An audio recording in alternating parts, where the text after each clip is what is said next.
Very nice evening, everyone. Welcome to Talkeando podcast. My name is Thales Andrade, and tonight with my pupilinho. How's it going, buddy? Yeah, All man. good? I like your voice when you speak English, dude. Really? Yeah, like It sounds how's it strange for going? me. Yeah, how's it going? How's it going, bro? How are you, bro? Good, good. How Yeah, about you? good to see you again. Yeah. Yeah, we are Let's back. start. Thursday and with an English episode again. Yeah. Yeah. Tonight our guest is Balor O'Brien. Thanks Hi, so how are much you? for coming, man. Thank you. Yeah, welcome to Talkeando podcast. But before we start, let me just introduce to the people, what is Talkeando podcast? Talkeando podcast is a conversation. We receive here every Tuesday and Thursday a guest to talk about life and to make you like thinking out of the box and make you also change your life, like getting out of your comfort zone. So if you don't, I'm still nervous. If you're not subscribed, please subscribe and follow our social media. Our names are Talking on the Podcast in every social media. We are on Instagram, LinkedIn, Facebook, YouTube. What else? Twitch and TikTok. So anywhere you can find us. This episode is sponsored by Vital Intercâmbios. If you are like not from Brazil, maybe not anywhere, but like if you wanna if you wanna like have a trip with friends, work experience or an exchange to learn a new language, you can count with Vital Intercâmbios. They can help you like to achieve your dreams. As I did, as Pupilinho did, we are like Brazilians and now we speak in English in a podcast to all of parts of the world, and we are receiving an Irish person here. Yeah. So if you wanna like make your dreams come true, like traveling or doing an exchange program, you can count with Vital Intercâmbios. So this conversation is live streamed now on Facebook, LinkedIn, Instagram. Oh, not Instagram, but YouTube and Twitch. But if you wanna talk with us, send a message or question to Balor. Just go to the live chat on YouTube and you're gonna answer all the questions by the end of this episode. But if you're gonna participate, just send us a super chat and Pupilinho gonna stop us and say your message to us and gonna turn a subject in this conversation. That's it. That's it. We good? We're gonna start. Yeah. Let's go there. So today we're receiving here Balor O'Brien. He's a storyteller, a tourist guide, and talks about Irish and Brazilian mythology. He's from Clowny Care, straight to Talkeando podcast. Yeah, man. Thank you so much for having coming. me. Appreciate it. Thanks so much for accepting our invitation. I'm a bit nervous as always. Yeah, also more because we are speaking English, so like, yeah. Thanks for coming, man. Your English is great anyway. Oh, thank you so much. Better than mine, I think. do my sometimes. best. I'm doing my best every day. Yeah, we are talking about like 5 minutes from before we start. You're talking about like now you are more comfortable to talk about any subject, and I was telling you like I'm in the middle of the process for that, especially in English. Like I can speak but I can talk about have a conversation with anyone in any subject, but in Portuguese. Yeah. But in English, I still like struggle like to keep a conversation, you know. Mm-hmm. Nowadays, do you have this in your life? Like you was telling, like Yes. So it's I think like you were saying, it's a process. It's a continuous process, and probably for me, looking back, you'll always see your life differently the longer since an event happened. So in 2010, the further away from 2010 we are, the more changed my impression is of the past. But one thing I suppose I went through a lot of things. I suppose a lot of big moments in my 20s, and each of those big moments, some of them I didn't handle very well, but afterwards I was able to learn and kind of develop some coping mechanisms. You know, I had some situations that were high stress, and just by coming out on the other side of those, I became, one thing I learned after a while was I was terrified of giving an opinion if I thought it wouldn't be the popular thing to say. I had the Yeah. same feeling, but I changed this after I moved to Ireland. Yeah. Like, I don't know. I don't know if you have lived in another country, but when you change the country, like your life turned back to like -1, like you restart again. And in this restart, I decided like I'm gonna put my opinion more now. Like I'm gonna give my opinion to the stuff that, like, principally the ones I don't like it, like really bother me. But yeah, but how was it for you? Like to It be was more in evidence, yeah, big process, but like I found definitely one thing was I wouldn't want to give like I said, I wouldn't want to give an opinion that would, I thought, annoy people or upset people. I'd be kind of a people pleaser, maybe. And sometimes that's a really bad thing, because you're telling people you'll do something even though you probably can't. You might intend to do it, but you've taken on too much. Or whatever. Like, there's loads of examples. But it was all about kind of being comfortable being selfish. I found that for me was the really important thing, was being comfortable to be selfish, because if you're promising everyone the world, that's another kind of selfish. I'm not trying to say, it sounds like you're bragging because you say, oh, I was so not selfish, you're so caring about other people. But it was just because the way I was thinking was I would get so stressed if I had to have any kind of confrontation. And I found that in work, in my personal life, everywhere. Yeah, I think I seen myself in the mirror now. Oh, good. Yeah, because I don't know if you have the same thought, but I used to think like I'm not gonna create a situation here, a bad situation. Like I just keep it with myself. Yes, But being selfish is good. totally. Depending, like you don't have to be like 100% selfish, but I think we have to think in ourselves. Yeah, In that part of being selfish, good, in my opinion. definitely. Because like when we don't say like we really want to say, like people like overtake us, Yeah. that's because I used to feel like small, like with no voice, Yeah, me too. I think a lot of people, I think as well, we don't like to talk about it. I think sometimes when we grow, we're kind of shy about, like when I make progress, sometimes I don't want to talk about what in my life has changed to make my outlook better, because I want to pretend I've always been like this. And it's important to be kind of open to where we were weak before, because then we can kind of, I think if we're more comfortable to talk about the difficult subjects, the power those subjects have on our lives becomes smaller. Like I'll talk about any subject because I'm not afraid of reframing the conversation. Sorry if this is a little bit technical, but no, I got you. Yeah. yeah. So I'm very interested in the way conversations are framed. So, examples would be like with politicians will say, when you're running for election, there's a very simple strategy I've noticed. Probably every country, every politician in the world does this, where they take an issue that's very complicated and they make it yes or no, left or right. And they completely remove the complications of it. And I think that's a really effective way of dividing people. I think it doesn't actually solve the solution or create a solution. It only splits people, and people who might be like 90% together, they will find the gap and split them.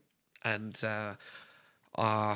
I don't know. Like my family has a very strong kind of connection to the past, Ireland's history, and separating from England. And I kind of see it in that as well. 100 years ago, there was like this event that split the communities in half and absolutely destroyed our ability to communicate on an emotional level in Ireland. It's strange because I think you guys are so communicative, Like Yeah. you say straight away, like if something, that's my view about Irish people. Like if there's something like anything, like at least in my work, like if, for example, today I was in a meeting and I was wearing my earbuds. When the meetings was ended, my colleague called me, like only me and her, and she said like, "Can you next meeting just don't wear your earbuds because people can think you are hearing anything." Like I was okay, that's fine. I think it was in Brazil would be like they're very different. Like, they nobody would you would say me straight away, and I have to like to guess Yeah. if somebody is like how can I say like angry about me because I was or confused or like how can I say Probably they will try to create that whole yeah, environment to tell you yeah. to not use the earbuds. It's Yeah. very surprising to use to say that. Yeah, no, it's Partly for me. no, yeah, I think we're trying to definitely would say my generation, maybe people under 50 for How old sure. are you actually? 31. 31. Yeah. Yeah, So I'm 34. okay, so yeah, our generation. Maybe. I think yeah, people in their like 30s, 40s, 20s were trying to kind of change our outlook because for a few reasons. One was Ireland was so religious before. Like it was part of it was that, and part of it was our history, because I've studied stuff as part of my storytelling career about trauma. So people having kind of shared traumas, and some studies have been done on Vietnam and other countries where there's been a lot of war or violence, and they've actually said that there's been generational trauma. So if you and I were in a war and we came out of it and survived, we would have psychological scars. But if we didn't have children and then afterwards we had a family, our children would have almost identical scars, psychological scars to us. And that goes to the great grandkids even. Wow. This So is terrible. we're not just, even if they never saw the violence themselves, but because it's affected us in ways we don't realize, our ways of interacting with our environment have all changed in small little ways. So something like this happened in Ireland 100 years ago, and it made us kind of that and the church kind of together really made us silent on personal issues. And I think a lot of people then are still fighting to kind of find their voice. Yeah, so that's why. Well, yeah. So that's why Brazil we are so happy because we didn't have a lot of wars in our history. Yeah. Oh yeah. Like, yeah. I think our generation we grown with a lot of information that our parents didn't have. So I think that's why you don't have kids. Do you have kids? Oh yeah. I Oh, you have? Yeah. Sorry. Mine was a hypothetical. I have 4 kids. 4 kids. Wow, you're very Irish. Yeah. Old Irish. Yeah. What was I saying? I forgot. About Brazilians now. Yeah. Wars. Our past is like, yeah, we don't have we didn't face a lot of war. Of course we had some, but we're kind of different. Yeah. It were like Yeah. much more like civil war. Yeah, civil war.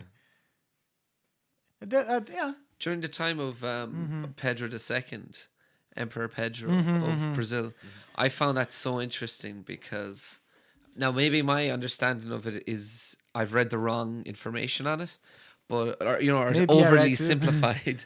But he struck me as a very important figure because he was the emperor, so he had absolute power, but he kind of used it very like he used it to kind of take away all the dangers because there was so many threats from other countries in South America. I think was it France and England. He had so much to deal with, and he was just structuring the country so well. And there was predictions that would say of the big new countries in the world, Brazil was going to be bigger economically than the United States. Like that was a guarantee while he ruled. And it was because before him, when he was a child and a teenager, the politicians had seen how difficult it was to run the country. So when you had one leader with one vision who was just the right person at the right time, by good luck, he drove the country kind of to great success. And then it was funny because by the time he was in his 60s, I think, or maybe his 50s, because there had been so many decades of stability and success under his regime, the new politicians were like, this is easy. We could do this. We don't need this guy. He's taking like stuff, he's taking power from us. So they removed him. And basically my impression had been that the country hadn't had stability like what he brought since. Yeah. Now maybe that's oversimplified. No, it is. But- Like our history is based on, how can I say, golpe? Like a group of politicians are trying to take another the person who is in the power in the running the country. It's always like that. Yeah. Even though it was a president or a king, but since the beginning was like that. Yeah. In our country, that's my view. Kind of the same in Ireland. Really. A little bit. Like, Can you see a lot of many similarities between our? yeah, there's a lot. Like, Ireland is maybe more modern or more new. We had what was called so 100 years ago, we were trying to split from England. We'd been trying to split for a long time, and it became more violent after World War One because they were trying to pass something called Home Rule. So Home Rule would have meant Ireland has its own government for things domestic, and then international would still be controlled by Britain. But there was this idea that the British government would sign and agree this if enough people fought in World War One, and a lot of Irish fought in World War One and died, and including some of my family actually. Oh yeah, I was asking about. Yeah, and Damn. so this kind of left a bad taste in a lot of people's mouths. So 1916, in Easter, we had a group of people. They were actually intellectuals, so they weren't the poor. They were actually, a lot of them were teachers or lawyers or like they were academics. They were intelligent people, and they had this idea that if we die for Ireland, they knew they didn't have enough people to overthrow the English government or kick them out. They had this idea that if we die, if we literally sacrifice ourselves, we know starting this we're going to die probably. If we die, our blood sacrifice will like inspire the people behind us to stand up. So that was what they did. They had an unsuccessful, revolt, and one by one, the leadership were executed. And they were executed over 2 weeks. So that turned public opinion because they were being shot publicly, and every day there was like another one being killed. And one of them was actually shot. He'd been injured in the fighting, so he's in a wheelchair, and he was shot in his wheelchair. So this being talked around Dublin was it made people angry. Where originally people were angry with the rebels because they had destroyed the city by starting this fight with the British. They had destroyed parts of Dublin, so they were like, "How could they do this? It was so stupid." But then by seeing the sacrifice and seeing how they were treated afterwards, they were like, "Oh my God, we need to do something." Okay. So you had a kind of unity, more unity in Ireland at that time, maybe, and basically we fought to a certain point where Northern Ireland and the Republic, basically there was too many people in Ireland who were not going to be happy with separating. So there was going to have to be some sort of a compromise. And basically some people wanted to compromise and some people wanted to fight they said all of Ireland or nothing. And other people said, look, let's take what we can get and we can, get something better. So when the English offered us this kind of, we'll create the Irish Free State, which is the 26 counties, we can go with this and we can hope to take the rest over time. But some didn't agree with that, and they ended up fighting each other because the English went to the new Irish government and they said, you start killing those guys, or you start arresting them or stopping them, or we're going to come back in. And when we come back in, we're going to come with every soldier who fought in World War One. Basically, we'll bring the whole force. When we were distracted in World War One, we'll bring all of that power to Ireland and we'll wipe you out, basically, if you're not dealing with this yourselves. So brother killed brother in Ireland 100 years ago.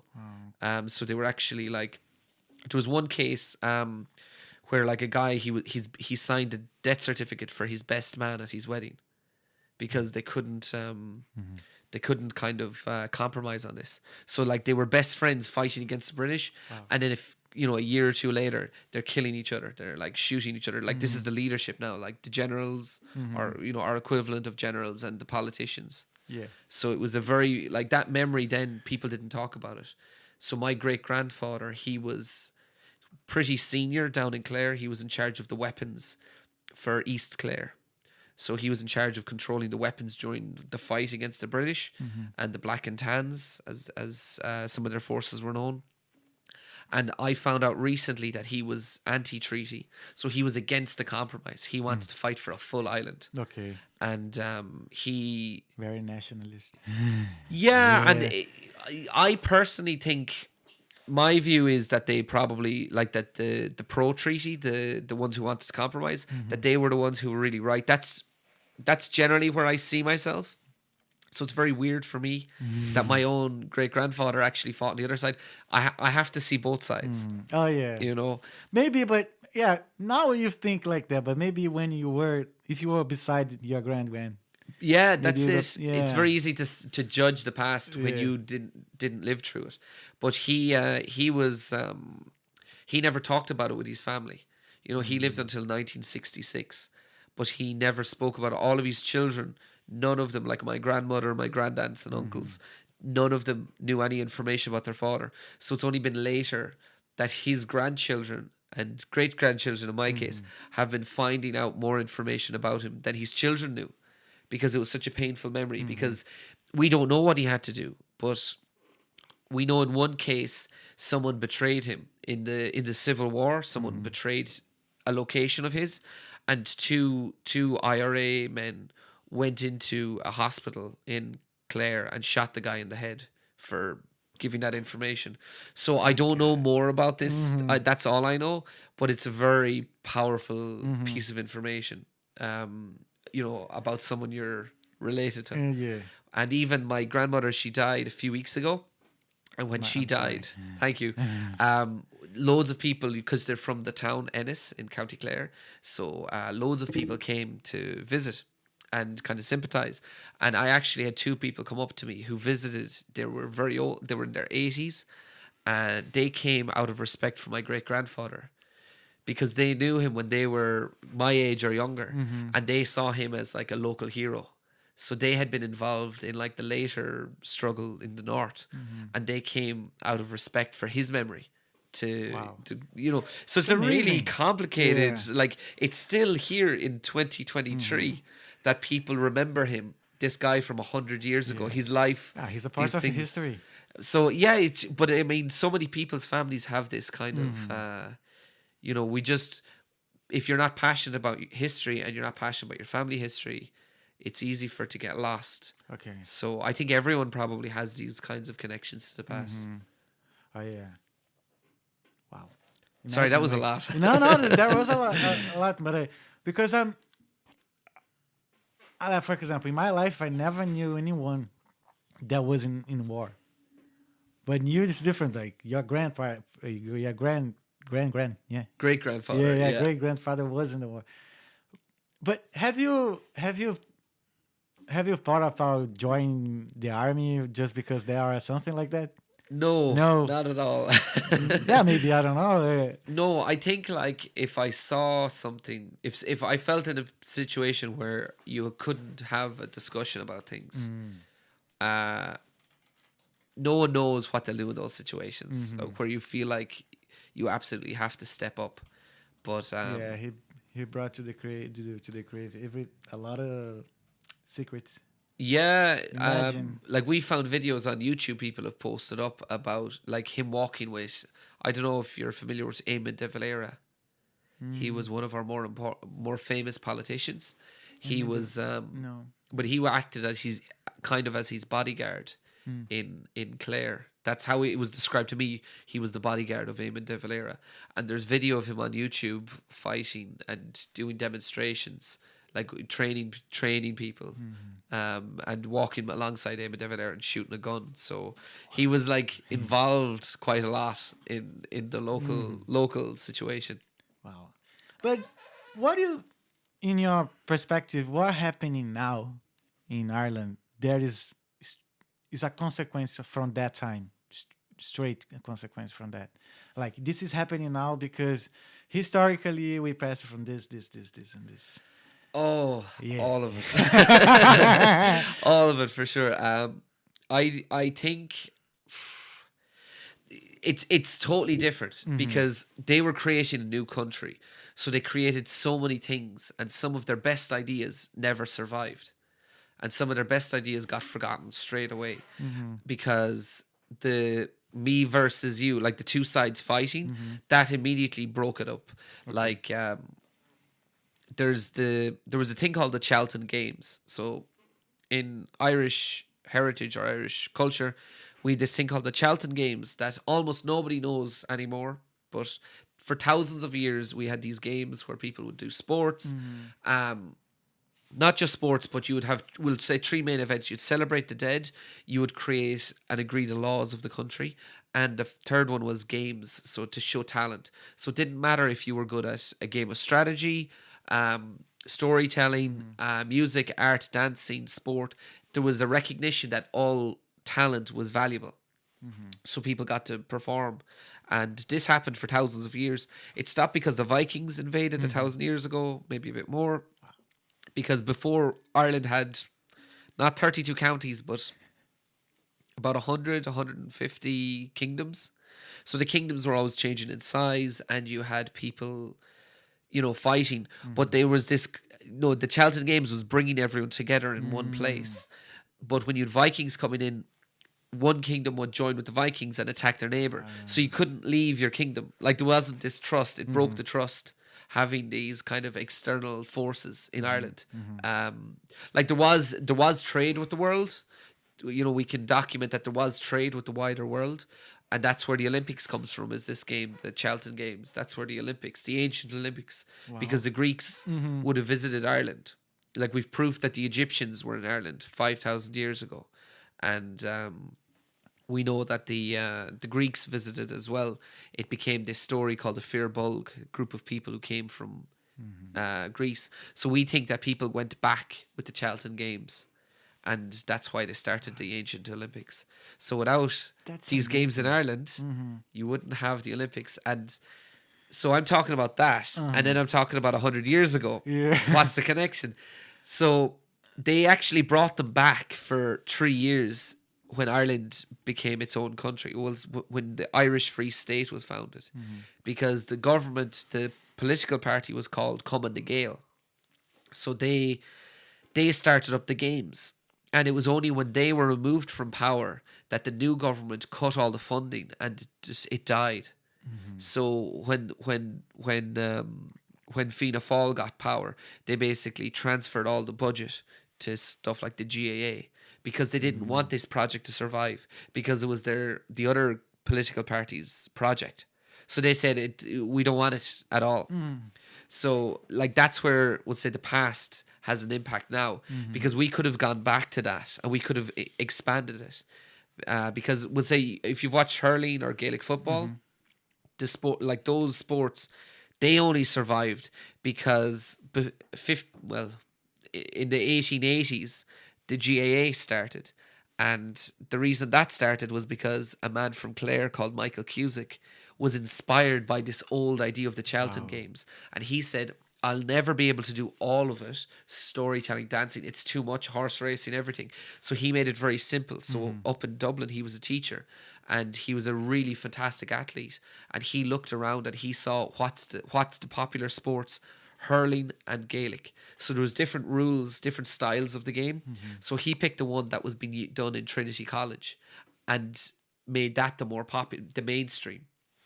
So that's how he kind of kept that piece of the culture alive, because in his time he saw every piece of it dying bit by bit. That there was the English, we'll say institutionally, were trying to tear away everything that was left of the Irish people as a culture. So in order to keep that alive, he had to keep a piece. He couldn't take all of it.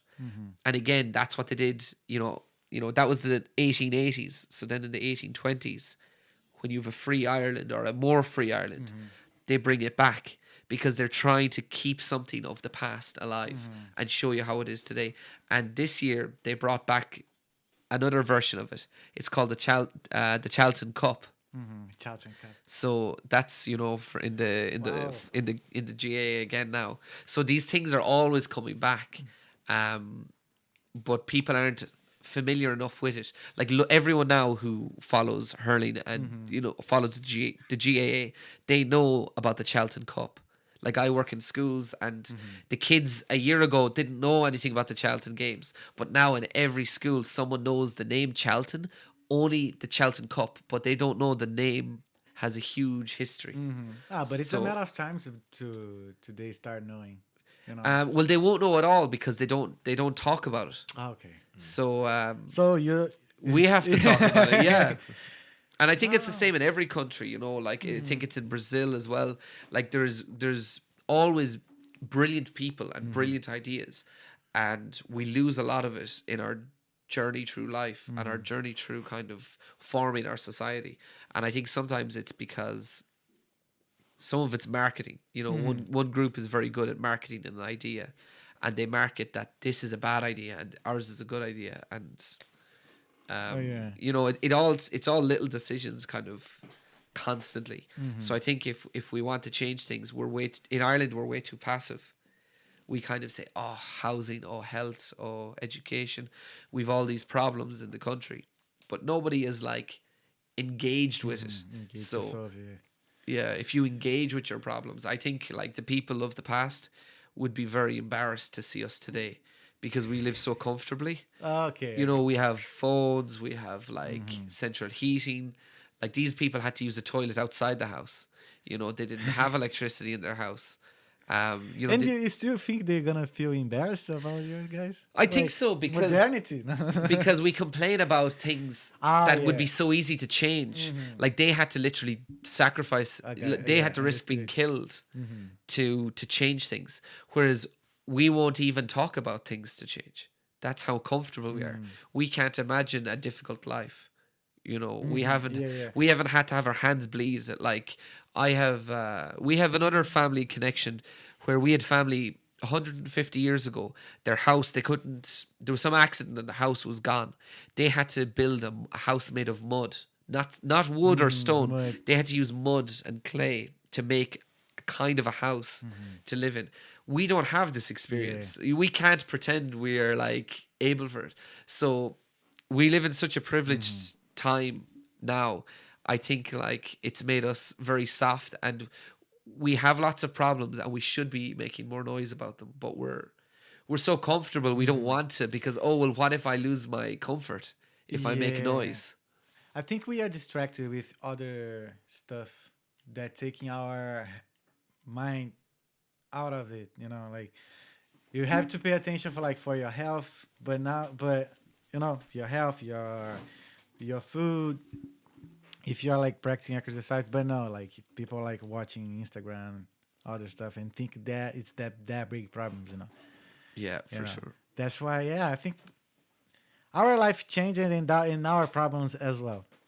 Yeah. No, I think as well though, talking about the past, the stories, and even would say with TikTok, even during COVID, you saw loads of people learning skills, like old fashioned stuff, like making kind of carving wood or carving stone or sculpting. Loads of different skills. People love watching other people show their skill online. So I think we are proud, or we are interested in talent and hard work, but like you say, distracted. Like every 5 minutes you get a notification on your phone. Yeah. And it's like the life we lead is just constantly pulling us away from our Yeah, and with the technology, many things just come to our hand like easily. Like now you just make a call, a food comes to your door. Yeah. At that time we have to hunt. Yeah. No, our difficulties are different. Yeah, I actually, on principle, I don't use things like that. Like I won't get stuff delivered to my house ever. Never. No, I go stopped out. doing this because I waste a lot of money with deliveries. That too. Yeah, for me that too. But no, I like the process of doing the thing for yourself. I like to. So I think it is. It's. But sometimes I'm too lazy Yeah. to do my food. Me too. Yeah. But yeah, do you like to cook? So I love cooking. Yeah, but I Yeah, like yeah. to cook like more. But I have a little bit of complaining about like Irish Food. food. It's terrible. I don't know what. Like, okay, for example, if my mom comes to Dublin, I don't know which restaurant to take her to have a very good Irish like recipe. You know, I don't Oh know. yeah. Really? It's difficult. We had stuff like there's old recipes from kings, you know, kings and castles having these very fancy like foods and stuff. But like we have a thing called coal cannon, and that's really the traditional Irish food. How do you say? Coal cannon. Cold can. It's like potato and cabbage and sometimes meat. It's and lots of butter, but it's really nice actually. If you make it yourself at home, it's really nice. I'm looking for it. Maybe I will yeah. make a video on my Instagram of preparing. Dude, Yeah, yeah. I started making some videos preparing food in my Instagram. Oh, good. Yeah, Yeah, people are like, because I cook almost every day, yeah, and that's so something that I do daily. So why not like just record it and yeah. and it's funny how small tips like make a lot of change. Like a lot of people doesn't know that. Like how do a small thing like stick potatoes? It's something that you eat a lot in Brazil, and it's so easy to do. Yeah. Like I took just like I saw a video, a 3 minutes video, and I learned, and then I made it and put on in my Instagram. I receive a lot of messages like, "Oh, I like the idea to make the stick potato." Yeah. This is so easy. Actually, talking about food, you remind I meant to give you this earlier. This is my partner makes. She's Brazilian, so she makes like desserts. Cool, thank you. So that is like the moist coconut. I don't know in Portuguese. What? How do you say? Like moist coconut. Mais coconut. Moist coconut sponge. É, tipo, coco ralado. Ah, sim, Coco yeah, ralado, coco sim. ralado. No. So she made today, so you'll have to wait. You know, That's her keep brand? it till tomorrow. Candy. Yeah, she's candy made. She does Oh. like Brazilian desserts. So she started a business after we met in Ireland. Just Candy made. Hey, Candy guys. made. Candy made. Quality in Brazilian candies. yeah. Mostly Brazilian. But I found it really interesting Thank you because so much. Thank you so much. What's her name? Ligia Chiquini. Lígia. Thank you, Lígia. Obrigado. I found it really interesting that because I don't like cake Really? generally. No. Why? Because we don't have good cake like Brazil does, to be yeah. honest. Like I was very particular with cake, and I have a sweet tooth. I will eat almost anything with sugar in it. But in Ireland, I never really liked cake. Yeah. But you know, hers I actually would always eat, and I was like, why is this? And it's like, oh, this is how cake is in Brazil. So I thought, oh my god. Yeah, I understand you because I don't like that much ice creams. People feel like, you don't like it? No. Yeah, me too. Yeah, ice cream as well. Only particular ones.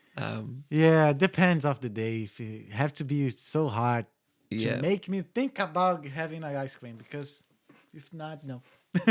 And I think that's great that like because we've so many Brazilians coming into Ireland now, and it's helping Irish people think and experience new things because sometimes we can be very locked into our way of thinking, you know, especially with food and drink, that we'd be very conservative in some areas and we didn't try things outside of what we always, you know, I always eat this.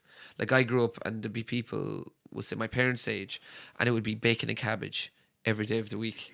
Or it would be like, Guinness. You know, they were so stuck in routine. And routine can be very good, but just sometimes it's nice to challenge yourself and go outside of it. And even something as simple as food. Yeah.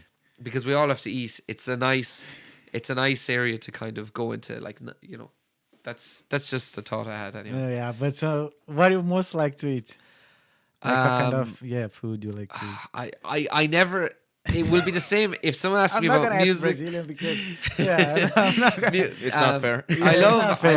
I love feijão. Feijão. Yeah. Or feijoada. Feijoada.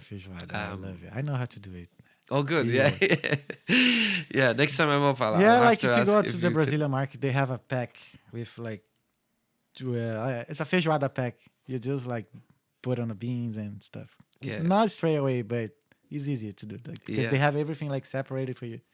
Oh yeah. Yeah, the pork pieces and stuff. One time my dad did a vegetarian feijoada and Nah. no, my Nah. yeah, I'm Ligia sorry. was disgusted. She said, "No way, that is not. Don't you dare call it feijoada." That's so wrong in so many ways. In many ways. He didn't do it again. Wow. But we were talking before we start about the saci, Yeah, the Brazilian yeah. one, and also I asked you like if you see a lot of similarities with Brazilian and Irish folklore. Yeah. Yeah. A lot of world folklore is similar.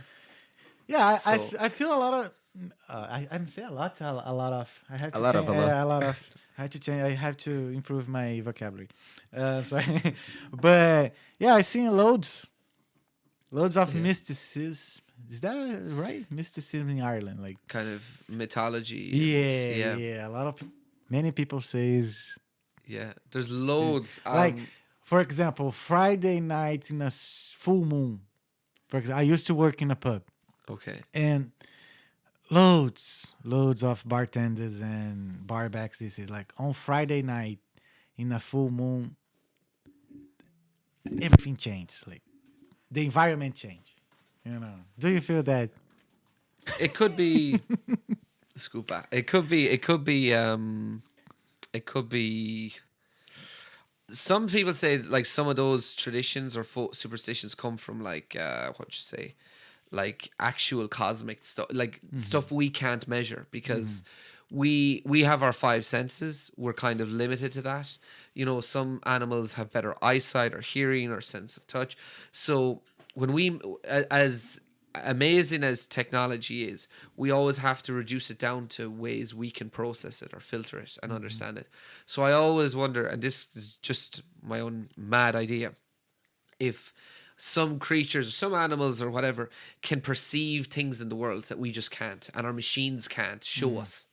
Are there some like, you know, things happening in life or in the universe that we're not capable of perceiving it? So that's why we get these kind of stories of ghosts or, you know, strange things happening in cycles, like all around the world. But I know for sure in Ireland, we have, you know, a lot of famous burial sites or castles that are very significant areas. For thousands of years, people built there, and you might say, why did they build there, or what were they building, and why was it so important to them? And even if we don't know all the answers, some sort of machine was measuring like magnetic currents, like that. Essentially, you've kind of these magnetic currents that run like rivers underneath the Earth's crust, and that those often escape out at these locations. So people had some sort of sense of these locations, and they were, you know, building at them because they had some meaning. Now, who knows how they were getting that feeling, but it happens a lot at holy wells in Ireland. If you know about holy wells, you know, like a well for Saint Patrick or Saint Finbar or Saint Coleman or Cullum. We've hundreds and hundreds of saints, and even just it's at least 300 wells in Clare. So there are a few thousand around the country. I don't know exactly how many, but there's a lot. And these places, they're all named after saints. But before the saints, they were places where people believed, like the pagans in Ireland believed, that it was kind of a gateway to other worlds. So other worlds or other dimensions. And when people died, there was this impression that people traveled through them to other places, or that they could come out, because on Halloween and on Bealtaine, they were, you know, Samhain and Bealtaine were our two major two of our four major holidays. But on these days, the gates were supposed to be more open and more creatures could pass in both directions. So Bealtaine is coming up. That's the 1st of May. So that's pretty soon. It's the opposite of Halloween. So, you know, it's the opposite. It's 6 months apart. So the belief is that those are the two times, but we have a lot of witches this time of year. So Witches. Wow.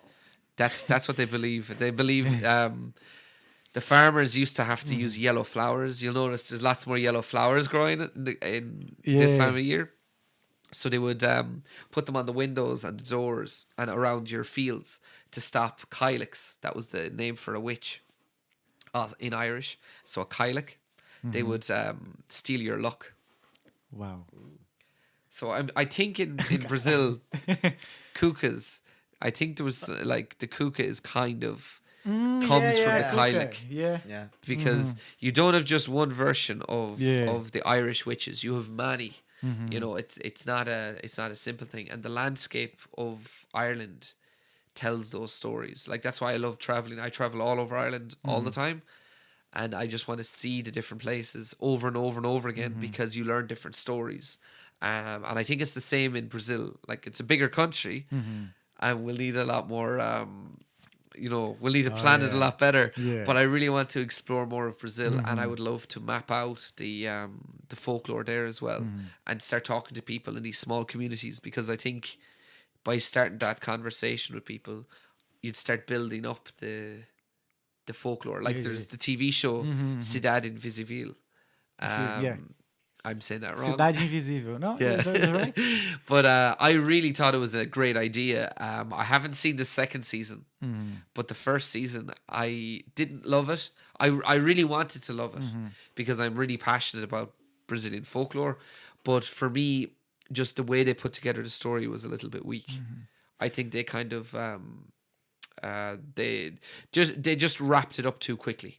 I wanted them to give me a bigger world to explore, not like shrink it. Yeah, you have to go to the countryside to talk to the elders. Yeah, man. Yeah, you're gonna get a big work there. Yeah, big It's a project. big Yeah. mission. What? But it's a big mission. But the funniest part about it is the influences, because the Brazil was built with Africans and people of much part of here in Europe. So we have some influences from other folk culture. So from Africa, Europe as well. Europe and Asian. Asian, yeah. I think so. Yeah. So each part from Brazil will have the same history but told in a different way. So with different things, but the small piece of things are different.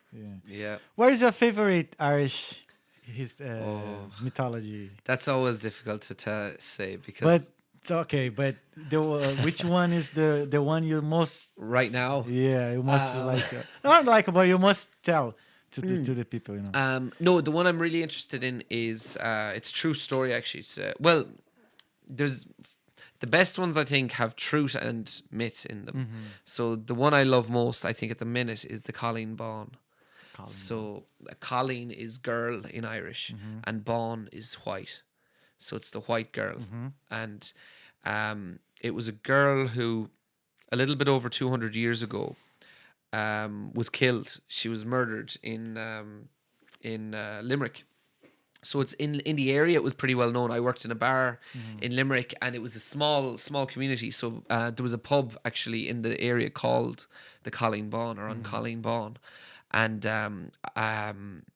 it was kind of at the start of my process to become a storyteller that I was in this bar, and I was looking for ideas, and so they told me this story. This girl, she was very poor. She didn't have a lot of money, and she was living with her uncle in kind of West Limerick. She was only a teenager. She was, I think, about 15, and there was a local military man, local wealthy guy, and he wanted to marry her. Well, he wanted to sleep with her, and she didn't want. She said like, the only person I'm going to be with is the person I get married to. So that's not going to happen. So he said, okay, let's get married, and she said, I don't think you're being serious. Because Irish was her first language, and Irish put you at a disadvantage if you spoke Irish back then. You you needed to speak English to get a good job. So she mainly spoke Irish, and she was from a very poor family. So she felt this guy who's from a really rich, important family wouldn't work. She felt it wouldn't work with them. He was a good bit older. He was somewhere in his 20s, So at about 10 years older than her. But she kept asking, so they got married. She convinced her. Now, we don't know exactly where they got married. I've heard one story that they got married in Limerick, and the other story is that they got married over in Kilrush in County Clare. But there's been a suggestion that it was a fake marriage, that he got a fake priest to marry them. So they weren't actually together, properly married. And that was just because he wanted to be with her. So he moved out to Glynn with her. So Glynn is a small village south of Limerick City. And this story is so interesting because there's a local castle. So Glynn Castle, it's owned by the same family today as owned it back then. So they were known as the Knights of Glynn. They had a title, a kind of a royal title, kind of. And so they were the Knights of Glynn. And the current owner of the castle, her husband is a famous actor in Hollywood, Dominic West. So if you've seen The Wire or The Affair, he's a pretty well-known actor. He was McNulty. He was McNulty in... His name is familiar. I know him. This guy here. So I think it is. Yeah, that's him. Yeah. So he lives in Limerick with his family, and his wife is the owner of the castle. Her family owns that castle. So it was her great grandfather who was directly involved in this story. Wow. So like that's why the detail is crazy then. So this rich guy is married and he moves down to Glynn. Now this isn't her family, but her family are like the local magistrates. So that means they were like in charge of kind of the peace, keeping the peace. So while they were there, he finds out after a few weeks there that he's from his sister that another woman wants to marry him.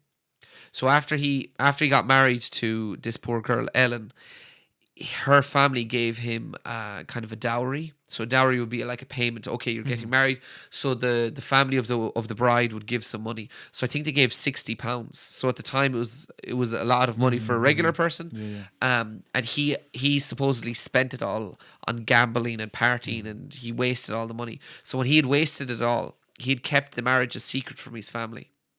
And now his family are coming to him saying, "Oh, this other woman wants to marry you." So he thought, "Ooh, I should get married over there." So he had to get rid of his first wife. So how was he going to get rid of her? Well, he had a man. They were right beside the estuary. So his loyal man, I think Stephen was his name. He had the boat. So he told Stephen to take her out on the boat and shoot her dead and throw her over into the water. My God. So Stephen goes out with her, and he has the gun with him, the musket, I think it was. And he kind of he gets anxious and he decides not to do it, and he comes back with her. So she doesn't know what's happened or almost happened. And when he comes back, the husband is extremely angry. He's like screaming and shouting, but he comes up with an idea. He takes the guy out, Stephen. He gets him really drunk, like really, really drunk. And he puts him back on the boat and he says, "Kill her now." So Stephen is kind of numb to what he's doing. He's kind of not himself. So he tries to shoot her and misses. And he beats her to death with the end of the gun. So it's a very violent way to go. And he throws her over, gets rid of her, comes back, and when he comes back, they act like nothing's happened. But there was a servant girl who had been hired to help Ellen, and she had the same name, so she was called Ellie. So Ellie starts asking, "What happened? What happened to the wife?" And they're saying, "Oh, nothing." So she goes to the magistrate, the local guy, the actor's wife's family. So she goes to him and says, "The Knight of Glynn, something's happened to her." So he says, "Okay, we're gonna start looking at this." At the same time, she goes to him. The body is found in Clare. It washes up. So policemen kind of tell him about that. So they go to find the body and check if it's her. And when he goes to check, he knows it's her. Well, the girl Ellen knows it's her. And the magistrate recognizes the rope that was used because he gave it to her husband. So they know he was the guilty one. So they start looking for them. But they don't look too hard because he's a rich guy, so it's not important. But the public, because she was killed on around her 16th birthday. So the poor people are so angry. They're screaming and shouting about this case. So there's no option. They arrest him inside of one of the castles his family owned in Limerick. He's tried and he is found guilty. But the man who represented him, have you been on O'Connell Street in Dublin? Mm-hmm. So O'Connell Street, do you know who it's named after? No. Daniel O'Connell is his name. So you might have heard the name before. I think I went to the. Where was the place we were with the chamber, the event of the chamber, the commerce chamber, Dublin Council. Dublin City Hall. Yeah, City Hall. There was a name there. I don't something O'Connell. I show you. I think it was Daniel. I remember. Daniel. Probably I think it was. Yeah. He's one of the most important figures in Ireland. Like almost every big town has a street called O'Connell Street after him. Like Limerick has an O'Connell Street. Oh yeah. I've been to Limerick once. Yeah, so the main street is O'Connell Street, but so he was a solicitor before he was a lawyer before he was a politician. He represented the husband. Yeah, so he represented. What a motherfucker! Yeah, so even though he celebrated, like he lost that case. So I'm really interested to find out, did he like on purpose lose it? Did he do his duty as a lawyer? I want to find out more. I haven't found out everything I want about this story yet. But he's found guilty, and the husband, he's going to be executed. So there was a place called Gallows Green. So Limerick City is on the border, with the River Shannon going through it. So on the other side is Clare. So he had to go over a bridge to be executed. Gallows Green was in Clare. So as he's been brought over by the horses, this is where the folklore comes in. The horses decide they don't want to cross the bridge. They won't go across the bridge. So he's forced to get down and walk on his own feet. So some people said that's a sign he's innocent because the horses didn't want to bring an innocent man to his execution. I think more than likely, if you're to believe folklore, it's a story that they saw her ghost floating up the river and they didn't want to cross her or help him on his journey. So they made him walk across. The horses stopped. They wouldn't go across. And they made him walk across the bridge. So anyway, he was killed. And a few months later, Stephen, the boatman, was found down in Kerry. Sorry, it was down in Kerry. He was hiding out. But he was found and he was brought up and interrogated and convicted and also executed as well. And they were buried. And so poor Colleen Bawn is what she became, because the area of water where she was found, fishermen wouldn't go there. They wouldn't fish because they said there would be no fish found where where her body was found. For over 100 years afterwards, fishermen would still say that. Like over 100 years later, they were like, no way, we're still not going there. And there was a story about a dog that right opposite where, right out from where she was found, there was a dog that would stand on the road between 12 midnight and 2 a.m.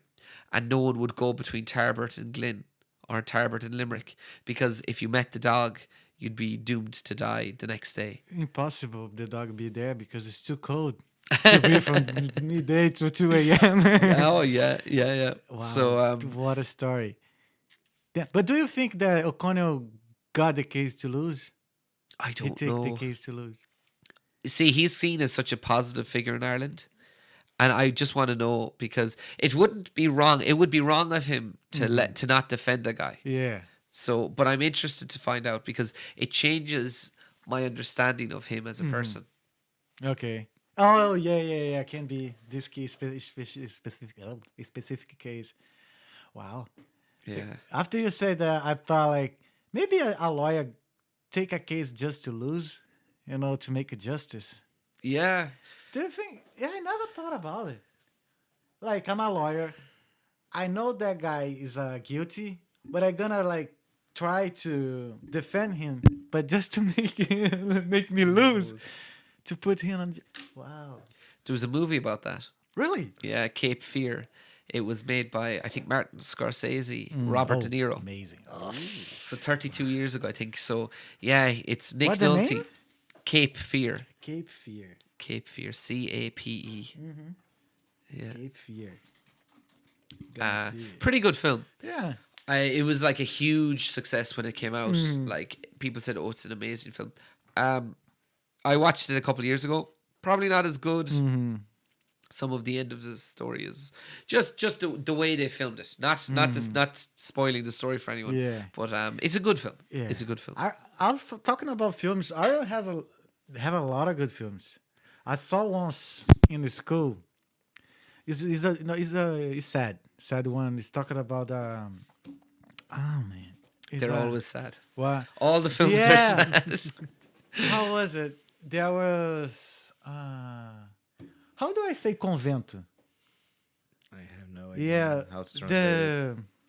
the movie talks about a church with the sisters. Oh, Yeah, they convent. used to take. Huh? I think it is convent. Yeah, convent. was it Philomena? I actually don't remember, but at the end of the movie, they saw that even the priest and the sisters, they're all together, like to do that bad things with the girls. Yeah, it was a girls' school. Was she older? Was it her going back as an older woman? No. The film started like the girl had a baby with her cousin, and then her dad discovered it and sent her to that private school, not private school, but The convent. yeah, the convent, yeah.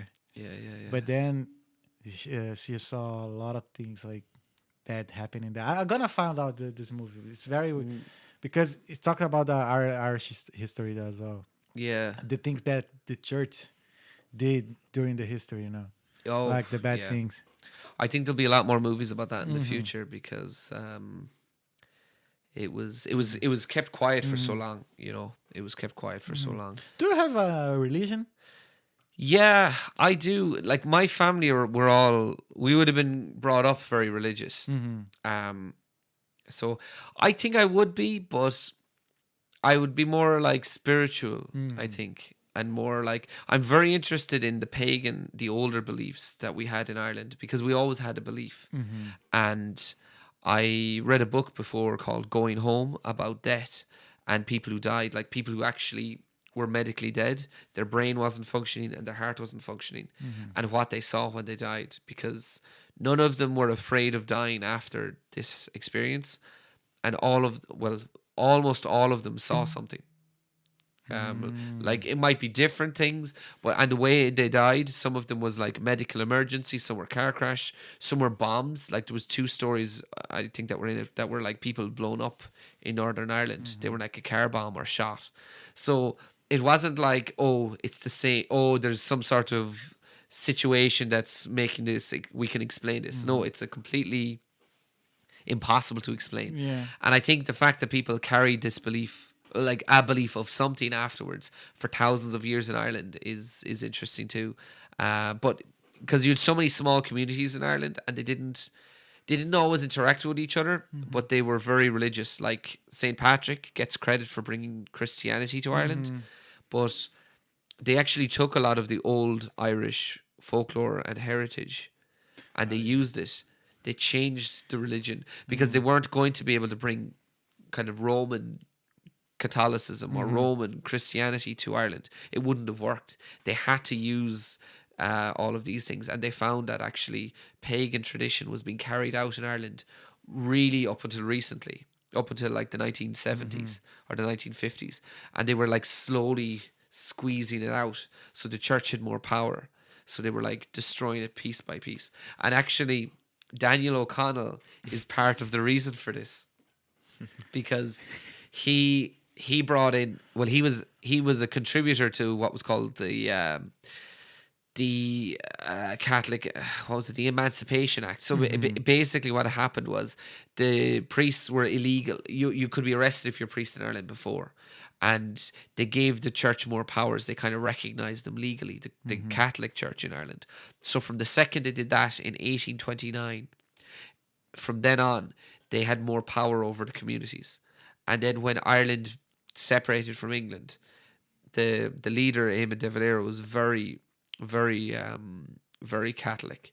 So again, he gave additional powers when writing up the kind of laws in Ireland to give them more and more power.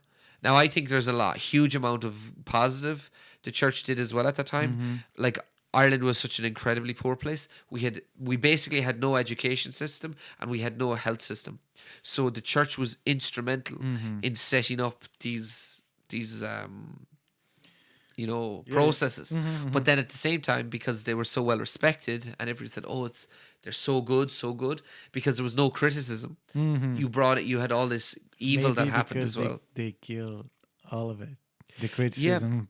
You couldn't talk about it. Yeah, you couldn't talk about it. A lot of people knew what was happening, but you just a wall of silence, a wall of silence. And I think it happens today as well. I think like difficult subjects, we look at that and we kind of say we can judge it easily because it's a different society, it's a different atmosphere to what we live in today. But right now we live in an atmosphere where there's an awful lot of things that are very uncomfortable to talk about. And we probably don't want to talk about those things. Which one? Can you give like, an example? I remember when I was, I think 3 years ago, when they have the vote for abortion. What's abortion? There was abortion vote. You weren't here at the time, yeah. There was a caramba, I forgot the name in Portuguese, but there is a vote here, yes or no, to legalize abortion, something like that. Yeah. I think it was that. And I remember I went to the pub and the conversation in the smoking era was all about it. Like people say, like, morally no, but yeah, for the health of the woman, yes. Like, and I saw that it wasn't like that taboo to talk about it, But you're saying you still have a lot of subjects that are still like hard to talk about. I think people don't talk about things like abortion properly. I think the conversation, when people want to start talking about that, they're already at the end of the conversation. They've decided we will talk about it, but we're talking about the conclusion because they're saying pro or anti, yes or no. So you've already taken out infinite possibilities and you've said there's two options. There's only two things to know about this situation, really, because like I think as well, and again, this is something that's really convenient for government, especially because I have a relative who was adopted. And, it's just part of our family. But I know a lot of people who couldn't conceive. And I know a few girls who got pregnant when they were teenagers. Like I know two girls in particular who were 16 when they got pregnant and they had abortions. And those two girls have had constant psychological problems since. Yeah, we don't talk about this psychological stuff. No, not at all. In any case, like not only abortion, but everything. Yeah. And I think, like, in that case, for me, I would say, well, before you're talking about abortion, you should be talking about what's the support to help the person struggling. Like, what's the support for the baby? What's the support for the mother? And what are the punishments for, like, we'll say, if you have crime in Ireland, like, we'll say we've rapists in Ireland, there's a huge problem with we have very weak laws to punish. Like people who are convicted, they get out in a couple of years. Like it's shockingly weak. So I kind of am laughing in anger. Like if I'm anxious or stressed, I will smile and I will get kind of to relieve my frustration. But I would say like it's for me it's like a bad joke. It's like a really bad joke that okay, we're going to talk about abortion over here, but we're not going to deal with the actual like major problems of kind of people being, abused and suffering and how to deal with that mental turmoil, or the people who make that decision to have abortion. Like those girls, they had to go to England for it. But there was no support, and I think maybe if you had a better adoption service, because I've known people who work in kind of with childcare. So it's such a complicated issue because maybe you have a child, but you're not a fit parent because you have a drug addiction or you're violent or whatever. So maybe there's people who shouldn't have their children. And then there's, you know what I mean? You can go off in a million, but we're starting with yes or no. And I just think that's such a sad starting point because you have a million decisions to make before that, but no one wants to make them. So let's say yes or no, because that's easy. So, and I think it's the same for many, many other subjects, like maybe for divorce in Ireland in the past. For housing, for like rich versus poor and things like that. It's very good. It's very useful for the people in power to split the people at the bottom, the people in the middle, and the people in the bottom, because they know if you work together, they have no power.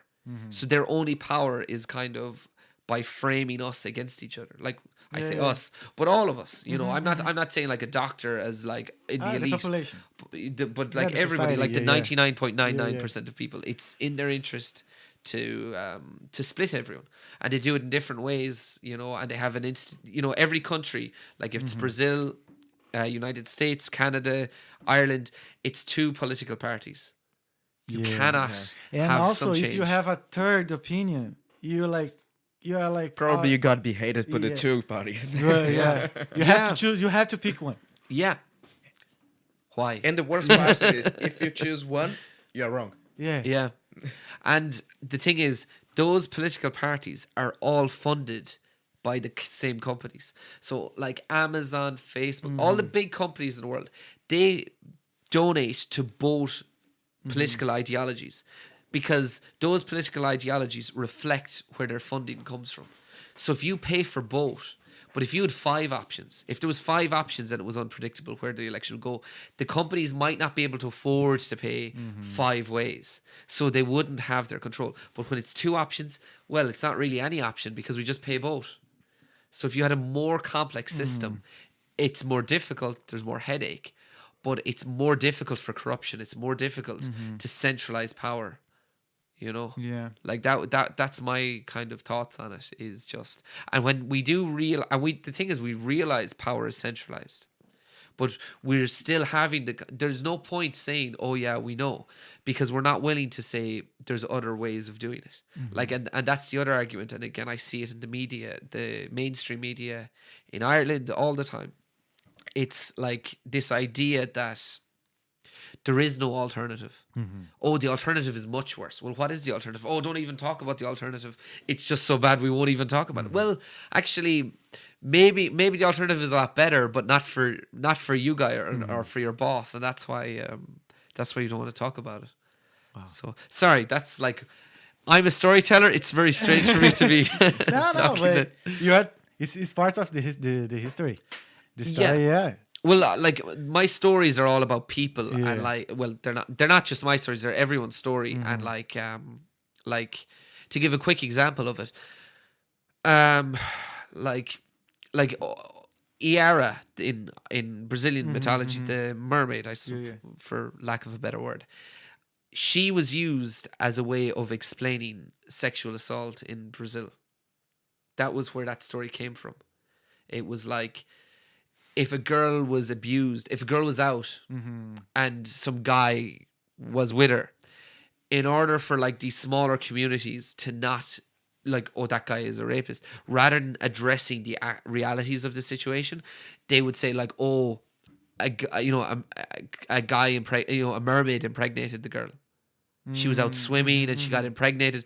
It was, that was a way of explaining if a woman was like had a baby outside of marriage back, I don't know, 200 years ago, or even 150 years ago. That was happening in Brazil. Like, that's a really powerful thing. So these, like, in a lot, the reason I said sexual assault is because that was what was happening in a lot of cases. It was young girls, teenage girls in their 20s. They were being preyed upon, and they used folklore as a kind of weapon to silence them. It's shocking, like that's where that came from. I never thought about this interpretation. Yeah. Wow, I'm shocked. Because every little place had that. Yeah. Like it is. Every like small cities in the countryside, they have like their kind of stories. Wow. Yeah. No, they make it sound fun. But I think sometimes as well you can use them to process trauma. So like, maybe there was a good intention when they started this idea where we're telling this story to help process the trauma, but somewhere along the way it became a way of building a wall of silence. Because in Ireland we had something not similar, but what would be called the famine. So the potato famine in Ireland, millions of people died. It was a absolute disaster. People were so like there was so much suffering in Ireland. People couldn't comprehend it. People were trying to eat grass. And what they don't talk about was the cannibalism. So like there was reports of people, like witness reports of people trying to eat their own family because they were so hungry, because their family were dead before them. They're like, I'm going to cannibalize my own child or my own parent. So to deal with that, because it's a very heavy topic, and it's not possible to really make light of it. So to deal with it, they created new folklore 150 years ago. So they did this thing called the Far Gurta. So Far is the Irish word for man, and Gurta is hunger. So the hungry man. Hungry man. So the hungry man was the story of a guy who'd wander around kind of shadowed and hooded and wearing a black cloak, and he would come around to your house and he'd knock on the door and he'd ask for food, and if you gave him food, he'd kind of warn you of famine coming, or he'd give you some warning of a disaster, natural disaster. But if you didn't, if you kind of, you know, said on your way down the road, I'm not going to help you, you'd be punished. So we had kind of our, and there was areas of grass called fair Gurta, because fair is grass and Gurta is hunger, so the hungry grass. And it was said that this is probably because so many people died, or else because they buried so many people in these spots, that if you stepped on them, you would drop dead of hunger if you didn't eat straight away. So there was areas of people's fields that they would avoid for generations. Even when my parents were young, there was still this happening where, oh, that's the hungry grass, don't stand on it. So that's how powerful it is. So people would play a game with it though. So it would change the context. We would forget where the story comes from. So people think, oh, folklore is for kids and it's fun and it's that. It has a really powerful root in our past. It's to hide another big story. Or it's about talking about things that are hard. So I think we can use it to talk about very difficult things. And that's where I started.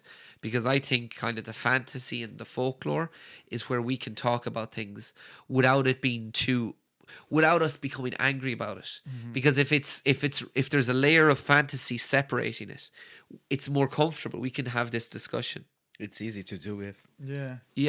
We're not going to get offended because we don't feel like it's easy. You can defend a position. Like I've done it loads of times where I find I defend a position I'm in, but it's not actually my position.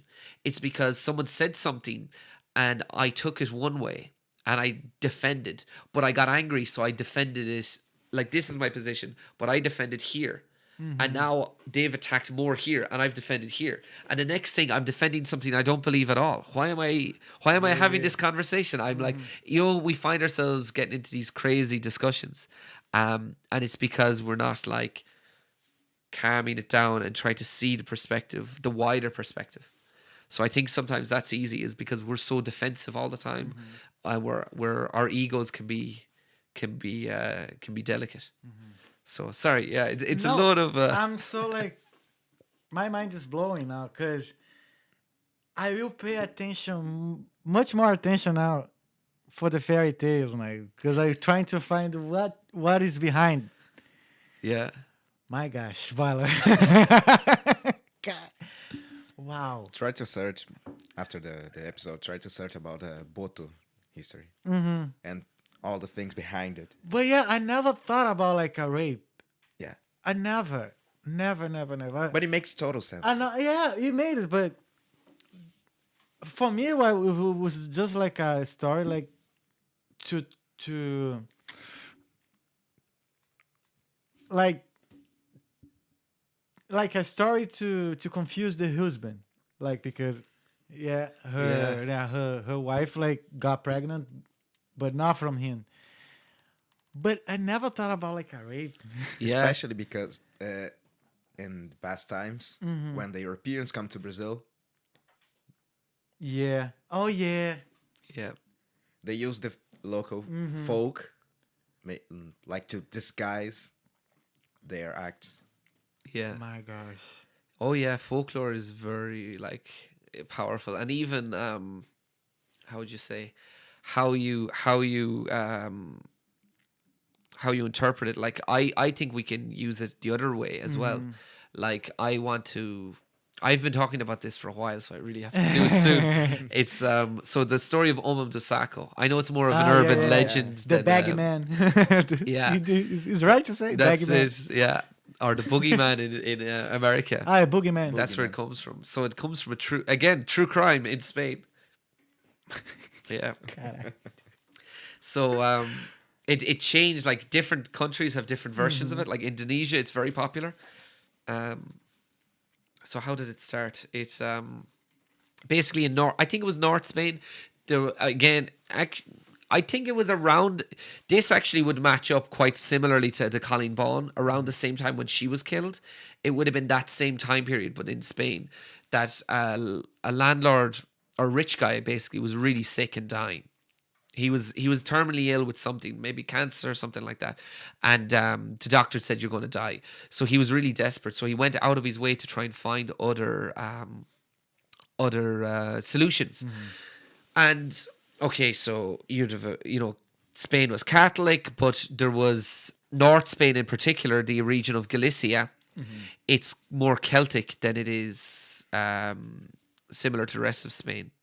Before it was Spain was a country, up to about 500 or 600 years ago, this part of Spain that sits over Portugal, Galicia, it was more like pagan. And if you look at their like sites for their burial sites, their ancient sites, their ancient historical locations, they're more similar to what you find in Ireland than they are to what you find in the rest of Spain or Portugal, because their culture was more similar when they were a little kingdom. So it might not be this area. I think it's in that area. So they would have had like Ireland, they would have had other pagan beliefs. One of those beliefs was that this man could cure himself if they brutally murdered a child. So he had these couple of guys who were kind of getting paid by him to be experts. So they kidnapped a child and brutally murdered them. But they threw a bag over their head to kidnap them. So a witness, someone saw them do it. So they were like, and they found the body a little while later. So they done horrendous stuff like cutting them and taking out organs and this weird stuff. I can't remember. He might have tried to eat some of the child, something like that. And it was a whole idea of if he eats whatever part of his body was wrong, the child's one would replace it with a fresh one. So it was this huge story in Europe at the time. This story was in the newspapers, or it went all over Europe, and parents would try and teach their children with it. Don't talk to strangers. Don't be lured into the backs of carts. Don't. So it was the bagman, Omam Dosako. So in Brazil, it became Omam Dosako. It became the boogeyman in the United States, and it became different versions of that in Spain, Portugal, Italy, all over the world. Damn, I remember. So it was a true story. Yeah. Yeah. It's tough. I was searching about the Saci history, and he's saying it's back to the slavery time in Brazil. So basically, it was a black man. He was a slave, and he was chained. His leg was chained, and his owner just forced him to amputate his own leg. Cut his leg, to be To free. be free. To be Yeah. free. Tough. It's like Saw. They did that in Saw, the movie. Then, in order to escape from the bathroom, he had to cut off his own leg. Yeah. So, I mean, you would never think Sassy and Saw would be like So comparable. close. Yeah, but there's a connection. So yeah, I mean, like you could just you could see it. It's so interesting because you can do it with everything. So imagine for me, Omam Dosako though, I wanted to recreate the story. So for me, it was going to be I've a modern interpretation. I filmed a pilot when I was in Brazil a year and a half ago. I want it to be like a commentary on society. But it'll be difficult because I'm an outsider in Brazil. I'm not familiar with like all the details of kind of how society is set up. But I felt like exploring rich and poor, or kind of the elite and everyone else, would be interesting. So I had this idea that there was a guy who's really unhappy with society, really, really angry. He's from a reasonably well-off family, hard workers, lives in a condominium, and he goes through life kind of doing all the things he's supposed to, gets the job he's supposed to, studies, but he's not happy. And he becomes so angry, but he doesn't know who he's angry with. So he becomes angry with everyone in society. And he decides, I want to hurt society, but I don't know how. I'm only one guy, I'm not very powerful. So he's really interested in the story of Omum Dasako. So he decides, I will become Omum Dasako. And I will take something that will hurt everyone in society. I will take the future children. So he starts taking children and he has them in a shatara out in the countryside, and he starts to try and like set up a cult of them, reconditioning them. But the story hasn't been published in the media. This is all my own invention. So, it's not coming from anything else. My idea is that he takes the children from poor communities because the media aren't going to talk about it. The police aren't going to investigate it. It will be very silent. So the families aren't getting heard. But a situation comes up that he has to take a child from a condominium because they recognize him. So he kidnaps a child. And from the time he kidnaps a rich child, then the dynamic shifts. And now the police want to know and the journalists want to know. But those communities that are suffering in silence, they don't want to help now because they say, my child could be dead. You don't care about my child. You only care about saving the rich child. So exploring the different perspectives. So I want to make a kind of a series where it's looking at the grief of the different, like a mother from a poor area, from the wealthy area, and not judging them, but just looking at the reality of their environment. Because I've met people who are very wealthy, from Australia and all over the world, and they don't recognize their own wealth. Like they just cannot. Yeah. And it's not their fault. It's just they don't, like I was saying about like our ancestors, they grew up in like really hard times. Like I have one great granduncle left alive. He's 92 this year. And he worked until he was 90 as a mechanic. Wow. And he only stopped because his hands are damaged, so he can't use his hands now properly.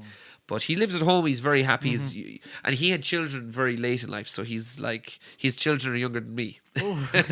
So he's like, he's still surrounded by family and love, and it's nothing bad. But his older brother was in hospital, I think in Dublin, with pneumonia. When he was like young, when he was a teenager, and their dad died. And when their dad died and he got news of it in the hospital, he had to leave the hospital and get home because there was nobody else. He was the oldest. There was nobody else going to like keep them alive that winter. He had to earn the money. So still sick, he had to go back. So like we don't have this. So like it's the same now. We say rich and poor. The rich, just people who've always had wealth, they cannot see the inequality. Yeah, they just can't. Like, but I think stories like that would be good to frame it. But that story you're saying about the rich and the poor, the poor people don't give shit for the rich people. This happens in Brazil. I think it was in Brazil. One rich girl was kidnapped, and they never found it. But I remember saw in the social media like a lot of people saying, they just giving attention to this because the girl was rich and stuff. Same thing, same story. Yeah, same story. My gosh, what an episode, isn't it? Yeah, it is. Yeah. Do we have comments and questions? I think we have some message here. Damn, yeah, almost 2 hours, man. Sorry, that's a lot. Jesus. Well, I really like it because our conversation changed the way I think. I will think about like folklore now and their fairy tales and stuff. Because from now I will always look for the bad story behind it. Yeah, we have to find some good as well, though. Yeah, but there is one is good. Yeah, one is very good. I know. Like, one came in my head 5 minutes ago. Now it's gone.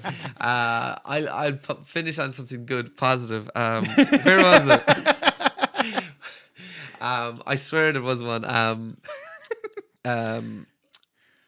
One thing was like a lot of the folklore was about warning people or teaching people, because if we think about it, people didn't have education. hundreds of years ago. Like, you didn't go to school for your education. You had to Find out a way to, or you were working. So like the families would have folklore was a great way, like telling a story. The story, it was like a parable in the Bible. You know, it was like the way, you know, they say Jesus spoke to his disciples and he would have stories, and that was his way of communicating a message, a deeper message. So I think that belongs to something much older, and that, like, that thing is the folklore. So like I say, we're very lucky in Ireland just because the country has been relatively peaceful through thousands of years, and the people were storytellers by part of the culture, and that's why so much of those stories were able to survive, was because the people stayed kind of more or less intact, and the stories were able to be preserved through different types of, I suppose, ways of living. So, for example, you're not supposed, if you eat blackberries in November. So blackberries that are very old, they're still growing on the trees, they would be very bad to eat. So there would be a story about like the puka. The puka is kind of like a shapeshifter, usually a horse that will play pranks on play pranks on people. And the puka would spit on the blackberries on Halloween. So it would be like spitting on them to say, that's mine. And that was a way of telling children, don't eat the blackberries after too late in the year, because you'll get a stomachache. So there was other ways. Or even the puka was used again, like for, what was it called?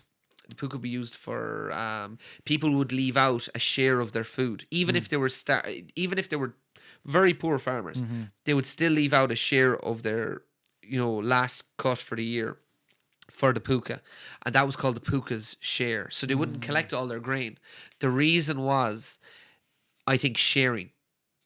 Even if you're poor and you don't have a lot. It was the same with the story of Far Goethe, the hungry man. Even if you're poor, even if you don't have a lot, show kindness to others. So there was a story there for people, and it was in the law thousands of years ago in Ireland, the Brehon laws, that you had to invite someone into your home. If they needed a place to stay, you were obligated to invite someone into your home. You were obligated to feed them and give them a drink. You had to give them shelter. And we didn't have a police force, but people lived well together and they looked after each other. So we didn't have as much comfort as we do now. But because people had a strong sense of community, they didn't need all of those things. They just cared about each other in a way that we don't probably understand in the same way now. Because I would have a hard time, if I just saw someone outside, I would have a very hard time opening my door and saying, come inside, sleep, and eat. Yeah, we never like a total stranger. Yeah. Now you say like we don't know. We have to choose which people go into this house. We have to choose. Yeah, carefully. Very carefully. Very carefully. Yeah. I was thinking about if you look back in the roots, like the folk stories, like the Greek mythology, those stories like to explain things that people could understand in that age. So if you're wise enough, you can learn a lot from those stories. So it's good to talk about other people about it with other people and try to learn. And I think there's knowledge lost because we stopped telling these stories to each other, because we've radio and books and stuff. So there's, like some of those people were herbalists and healers. Like all over Ireland, we had these women called Spearban, or wise women, and they had kind of the generational knowledge. So they would have been raised to learn all the plants and all the different things. Some of it would have been crazy and made no sense. Yeah. But they have found that a lot of it actually connects with, there's a lot of a particular thing in this plant that's very good for people. But they didn't know the science behind it. They just knew instinctively because they had grown up. So over thousands of years, there was learned knowledge. There was this learned information that we've forgotten.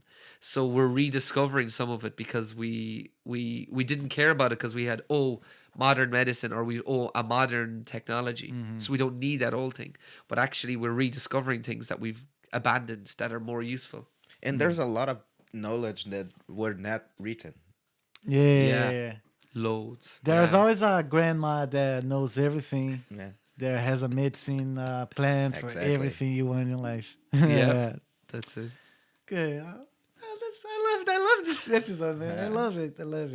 Let's go to the comments. Yeah. We just have 3. Larissa Koziref say claps to you. Yeah. Yeah, no. M. Choprian. It's amazing how folklore is directly connected to culture and how it represents the values and beliefs of people in a time and place. What would be folklore today in society? What would be? Yeah, what would be folklore in today's society? I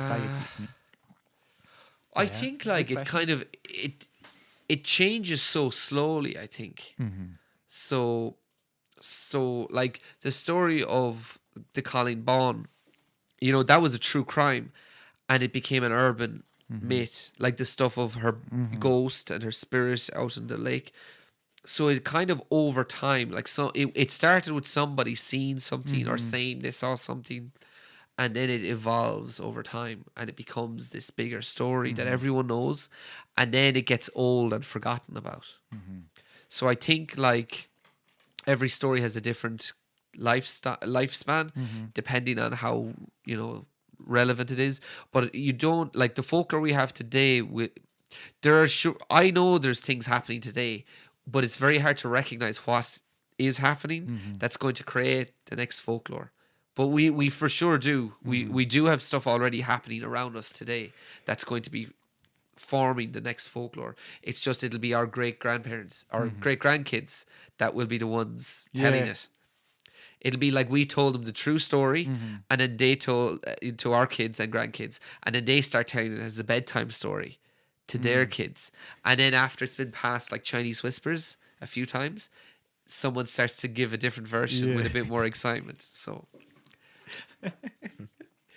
Wow, so that's the folklore today.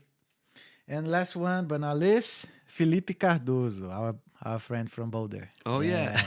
He says, I like the way Balor explains things. He knows a lot about Irish history. Thank you, buddy. Thank you. Yeah. Oh, another one here. Willier Neri. Yeah, I think that's his name. Willier Neri.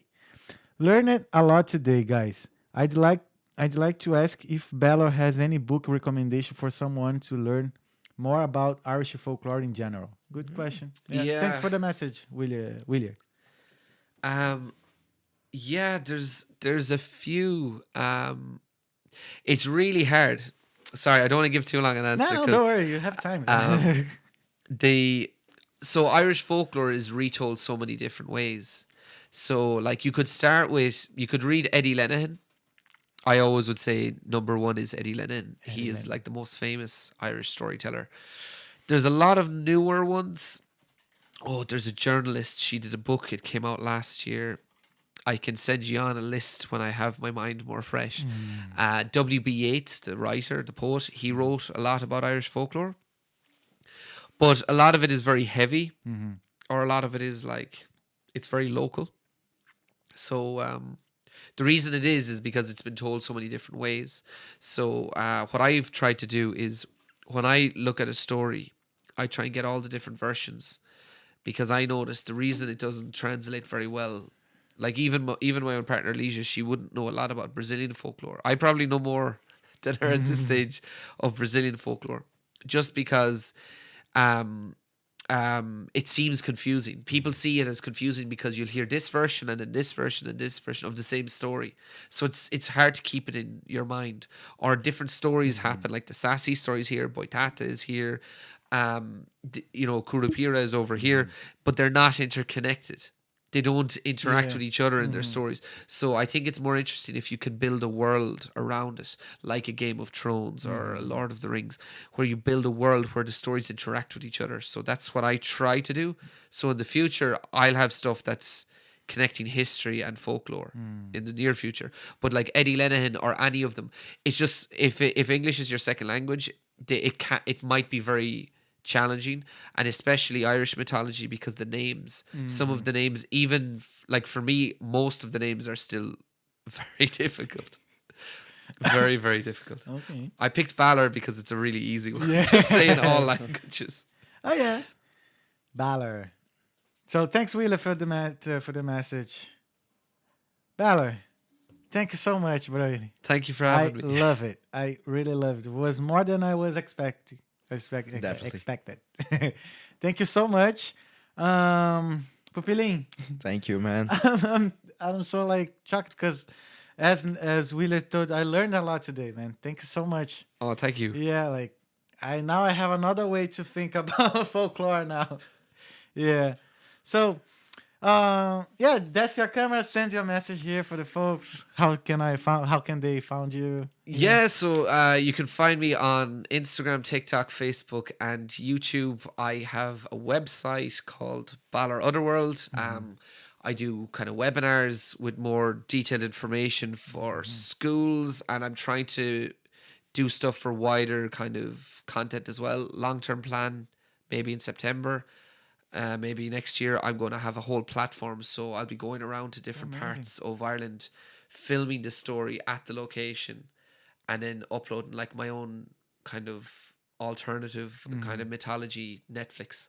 It'll be like a collection of stories from all over Ireland, and then later Brazil, where you can just jump in and take the story you want. Yeah. So Now we have Lords of the Rings. What's the name of your story? Uh, Lords of what? I'm joking. Balor Otherworld. Balor Balor word. Balor. Thank you so much. Thank you so much, buddy. Thank you so much, guys. And Pupilim. Thank you so much for having us in your house. And yeah, we are back tomorrow with the Roceiro Viajante. And yeah, I would like to thank you again, Vital Intercâmbio, for sponsoring this beautifully episode and podcast. And yeah, I just say thank you. And I want you here again. Great. Yeah, I really want you because one episode is just to introduce each other. Yeah. Yeah, this conversation has to be more beyond.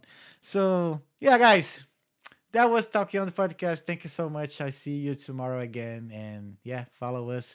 Faith and God in the children, because children is the future. That's what's up. Thank you.